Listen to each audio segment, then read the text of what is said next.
There's something quite interesting that sometimes we miss as parents. There are two mitzvahs in the Torah. We have a mitzvah of Vahafta lerecha kamocha, and we have an inyan of Kavod ze lazeh.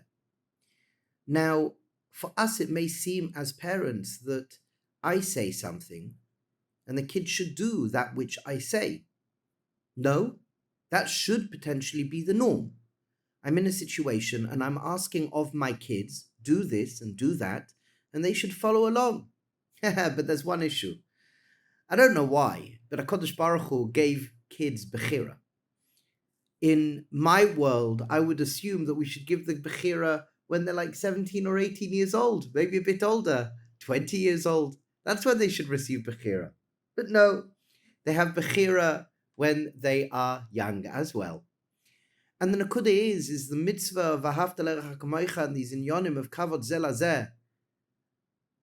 It's as well for our children. And it's so easy to forget that. Same as we said with the spouse, it's so easy to forget that. It's really easy to believe that they are an extension of you. And it's very easy to fall into a trap that they should do everything that you say with a smile on their face. And you, as the parent, should feel feelings of what we call nachas ruach and pleased and pride. However, the reality is we know it's not like that. We may ask our kids to do something. Please get in the car. Please eat your lunch. Please get ready for bed. Could even be just get ready for bed. No, please. And what happens is that we get upset that they don't listen. We get upset that they are occupied with something else. Quickly, get into the car. We're late for school in the morning. And they're playing. And their playing obviously seems more important than our command or our request. And sometimes we could fall into situations, I don't understand. My kids just don't listen to me. They're doing this and they're doing that, and I'm trying to do everything right. However, if a kid senses they're not respected, if a kid senses that there's no kavod ze lazeh, then it's very difficult. It's very, very difficult. Again, v'ahavta l'recha kamocha and kavod ze lazeh is as well for our children. Our children are not us. Our children, they are, so to speak, extensions of us. This is true. Biological extensions, psychological extensions, this is true. However, we are carers. We are caring for them. And hopefully what we want is to bring up dignified human beings. And sometimes we joke and we call kids biology experiments. There are biology experiments. But we are our children's guardians. We are their carers. And the very simple fact that they exist, they deserve respect. Our children deserve respect because they're human. And there's an interesting magic that seems to occur. And that is when we learn to respect our children, when we learn to treat them with dignity, and we remember V'ahavta l'recha kamocha, the relationship changes. When we give them that correct space to realize that they have bechira, and they may choose not to listen to our will and command. Whether that's wrong or right, I'm not going there now, but the fact is they have their own agenda. When you're asking them to stop playing with the most favorite cars and to get into the car to go to school or to walk to school, whatever it may be, get ready for school, in their mind, you are ripping away them from that which is most important to them. At that point in time, their playing with the car is more important than school.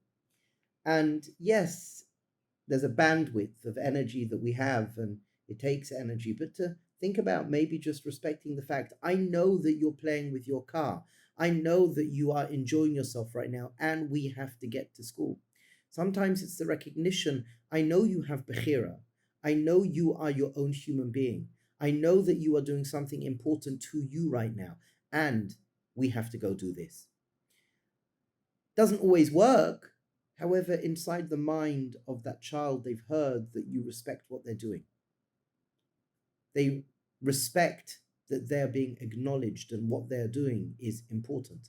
However, we are now doing something else. And when we can turn and treat our kids with respect and not just expect them to be these obedient souls, which would be nice and it would be easier, but the truth is, as I think we all know, that's not necessarily the reality. It could start to change the reality. And even though you may ask, please, can you go do this? The kid starts to understand, hopefully, b'siyata dishmaya, that even though the please and it seems like a request, it's not a request. There's relationship. When we're in a relationship, we both acknowledge each other's human beingness. So Be'ezras Hashem, think about it and allow this to manifest in your way. How in your life can you move away from the kids are just extension of me and that's it, they have to listen to everything that I say, to remembering, with my kids as well, there is this mitzvah, v'ahavta l'recha kamocha. There's this inyan of kavod zeh lazeh. Wow, I sometimes can forget that. How can I articulate that more in the relationship? How can I treat them in a dignified way? And hopefully as we cultivate this deep relationship, yes, from a perspective of authority, hopefully they will listen more. But that challenge is always there. And it's important not to take it personally. They have bechira, if we like it or not. So think about this. Think about it. Treat our kids with respect, v'ahavta l'recha kamocha, and remember that they have bechira. And it's for us to try and connect the A and B, the request and getting them to do something. And it's an avodah. However, it does start with recognizing that they are as well human beings. L'chaim tovim u'shalom.